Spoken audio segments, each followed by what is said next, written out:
Hello everyone, welcome to parallel physics KV. आज इस video में हम फिजिक्स से रिलेटेड एक बहुत इंपॉर्टेंट प्रॉब्लम देखेंगे, एपरेंट वेट इन लिफ्ट और एलिवेटर। लेट अस सपोज हम एक लिफ्ट के अंदर हैं and we are standing on a weighing machine. तो जब ये लिफ्ट रेस्ट पे होगी तो वेइंग मशीन हमारा एक्चुअल वेट दिखाएगी। अगर हमारा मास है m, तो ये वेइंग मशीन कितना वेट दिखाएगी? It will show a weight of mg which is the gravitational weight. एक वेइंग मशीन एक्चुअल में नॉर्मल रिएक्शन मेजर करती है।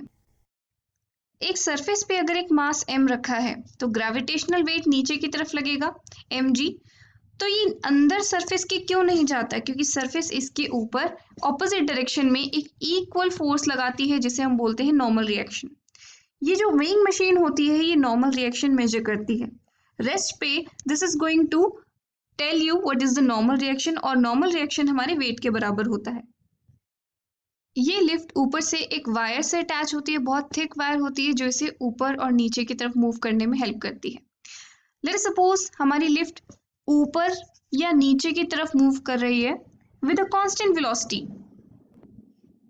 अगर कांस्टेंट वेलोसिटी है इसका मतलब एक्सेलरेशन 0 है, और आई can right the force downward mg that is getting balanced by the normal reaction r।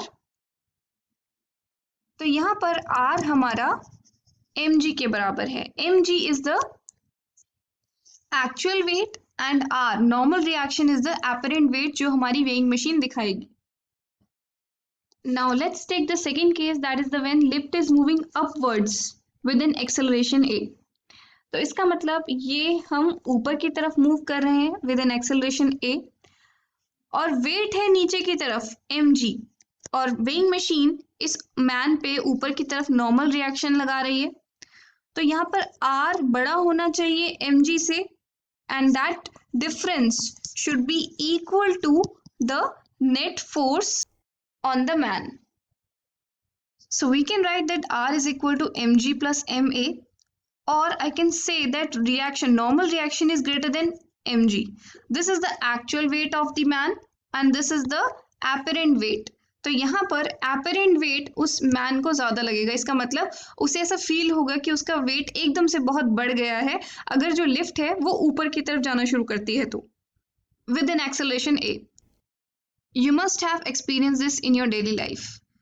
जैसे ही लिफ्ट ऊपर की तरफ मूव करना शुरू करेगी you will suddenly experience as if your weight has increased. Now let's assume the third case when the lift is moving downwards with an acceleration a। जब लिफ्ट नीचे की तरफ एक्सेलरेट हो रही है और उसकी एक्सेलरेशन a है, उस केस में क्या होगा?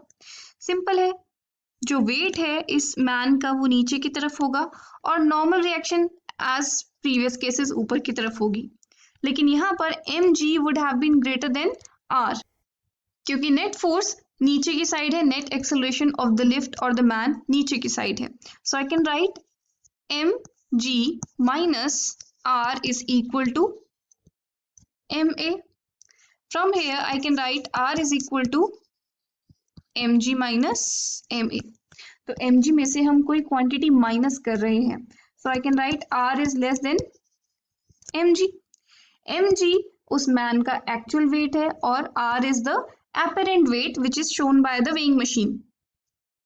So apparent weight of the body is less than the actual weight। तो अगर हमें किसी को ट्रिक करना है कि हमारा वेट रिड्यूस हो गया है, we'll go into the elevator, there will stand on a weighing machine और नीचे की तरफ बटन प्रेस करेंगे so that the lift will accelerate downwards। तो हमारी weighing machine हमारे एक्चुअल वेट से कम वेट दिखाएगी। और ये आपने डेली लाइफ में भी एक्सपीरियंस किया होगा that when you enter an elevator और जैसे ही आप नीचे की तरफ बटन प्रेस करते हो then suddenly you feel lighter, आपको लगता है कि आपका वेट कम हो गया है। Now let's discuss the fourth case which is a dangerous one. Suppose हमारी लिफ्ट ब्रेक हो जाती है, then what happens? Then our lift will fall with an acceleration equal to acceleration due to gravity. जब हम free fall में होते हैं उस केस में हमारी एक्सेलरेशन ड्यू टू ग्रेविटी के बराबर होती है। So a is equal to g। Now again नीचे की तरफ जो फोर्स है mg है और ऊपर की तरफ जो फोर्स है दैट इज नॉर्मल रिएक्शन। सो जब नीचे की तरफ फॉल करेगी लिफ्ट तो mg हमारा r से बड़ा होना चाहिए। So mg minus r should be equal to ma, और यहाँ पे acceleration of the lift is equal to the acceleration due to gravity. तो इसका मतलब r is equal to mg minus mg which is 0। तो वेइंग मशीन हमारा कितना weight दिखाएगी? 0। हम फ्री फॉल में होंगे, विल फील एज इफ हमारा कोई वेट नहीं है। तो इस केस में will be floating inside the elevator and will feel the weightlessness condition. हमें लगेगा हमारा कोई भी वेट नहीं है, we are in free fall. And the fifth one is the most dangerous case, that is when the lift is moving downwards with an acceleration which is greater than acceleration due to gravity. इस case में जो नीचे की तरफ weight होगा gravitational weight that will be mg, और ऊपर की तरफ होगा नॉर्मल रिएक्शन। तो mg must be greater than normal reaction because lift is moving downwards. So we can write mg minus r is equal to ma. So r is equal to mg minus ma.